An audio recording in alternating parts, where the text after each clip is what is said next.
Nós estamos chegando aqui na questão 8, uma questão bem tranquila. Então, pela primeira vez, nós vamos ter uma questão, né, de troca de calor entre dois corpos, tá bom? Nessa nossa atividade aí de calorimetria, o que vai acontecer? Um recipiente de capacidade térmica desprezível, ou seja, é uma caixa de isopor, né, um calorímetro, como ele chama, né, contendo 400 gramas de água fria a 15 graus Celsius, recebe uma bola de cobre super quente a 120 graus Celsius. Eles vão trocar calor entre si. Desprezando as possíveis perdas de calor, pede-se determinar qual é a temperatura final do equilíbrio. A água vai receber calor da bola de cobre, né? A bola de cobre, ó, tá a 120 graus Celsius, e esse 120 graus Celsius vai diminuir de temperatura, enquanto que a água que está a 15 vai aumentar de temperatura, até que vai haver um momento em que os dois vão ter a mesma temperatura. Aí dizemos que atingiu o equilíbrio térmico, né? E aí no equilíbrio térmico cessam as trocas de calor. Então o ponto-chave numa questão dessa é que todo o calor que o cobre liberou foi o calor recebido pela água. Só que você sabe que calor recebido é positivo, né? E calor liberado não é negativo. Por isso que a gente fala que a soma dos calores aqui é zero. Professor, por que tu tá falando que a soma dos calores é zero? Eu já entendi uma vez, mas eu nunca entendi assim muito bem, não. Por exemplo, eu não sei quanto é que vai ser, né? Mas eu sei que se a água perder 300 calorias de calor, esse calor foi o calor liberado pelo cobre. Então, no caso do cobre, esse calor seria menos 300. E no caso da água, esse calor seria mais 300. Calor recebido pela água. Então o ponto-chave aqui, ó, é a conservação da energia, entendeu? Então, como o calor liberado por um é exatamente o mesmo calor recebido pelo outro, claro, esse 300 aqui é um valor hipotético. Toda questão dessa, pessoal, de calorimetria, a gente sempre faz a soma dos calores igual a zero. Significa o quê? Que você está falando que a soma dos calores liberados é igual à soma dos calores recebidos pela conservação da energia, né? Então, Renato Brito, como é que eu vou fazer aqui? Tu sabe que aqui é calor sensível, calor para mudança de temperatura.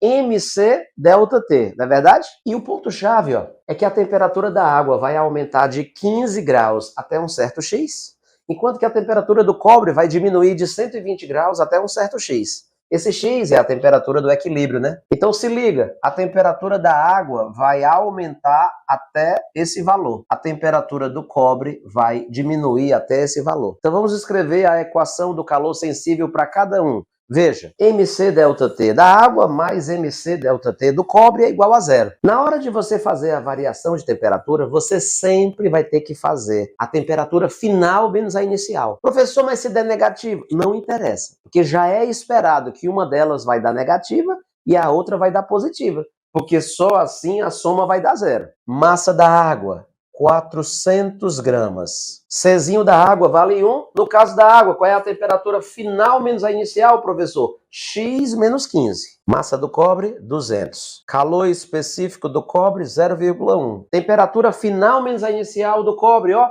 X menos 120. Lembra que eu falei para você que um desses calores vai ser positivo e o outro vai ser negativo? A pessoa já vai perceber que isso é verdade, ó. Porque X não está entre 15 e 120? Se X é um número entre 15 e 120, claro que X menos 15 vai ser o quê? X menos 15 vai ser positivo. Agora, X menos 120 vai ser o quê? X menos 120 vai ser negativo. Mas tu percebe que a gente está fazendo de conta que a gente nem percebeu. O calor do cobre vai ser negativo, sem você se preocupar. E o calor da água, sem você se preocupar, já vai ser o positivo. Tá, e aí a soma vai dar zero. Você se faz de bobinho, finge que não tá percebendo e faz a conta, entendeu? Tá, então agora é só achar aqui o X. Vamos dividir essa equação todo mundo por 20. 400 dividido por 20. 20. 200 dividido por 20 é 10, professor. Então, bem aqui assim, ó, eu vou raciocinar como se fosse um 10. E aqui, meus amigos, olha, 10 vezes 0,1 é 1, né? Então vai ficar só x menos 120. Então, pessoal, finalizando a equaçãozinha super tranquila, você achou que x vale 20. Renato Brito, tem como verificar se eu errei alguma coisa? Tem. O x tem que dar um número entre 15 e 120. Se você fizer a conta, professor, eu fiz a conta, o x deu 130. Você já sabe que você errou alguma coisa, né? Que o x tem que dar entre 15 e 120 e de fato deu entre 15 e 120. Valeu? Bom, pessoal, uma outra maneira de você resolver a questão 8, sabe qual é? é você fazer uma média ponderada entre as temperaturas, né, dos corpos que estão, né, trocando calor. Sério? Vou fazer uma média ponderada entre esse 15 e esse 120 para achar esse X. E nessa média ponderada, professor, quem são os pesos que a gente utiliza, né, na ponderação? São as capacidades térmicas dos corpos. Você lembra quem é a capacidade térmica? O Czão, que é MCzinho.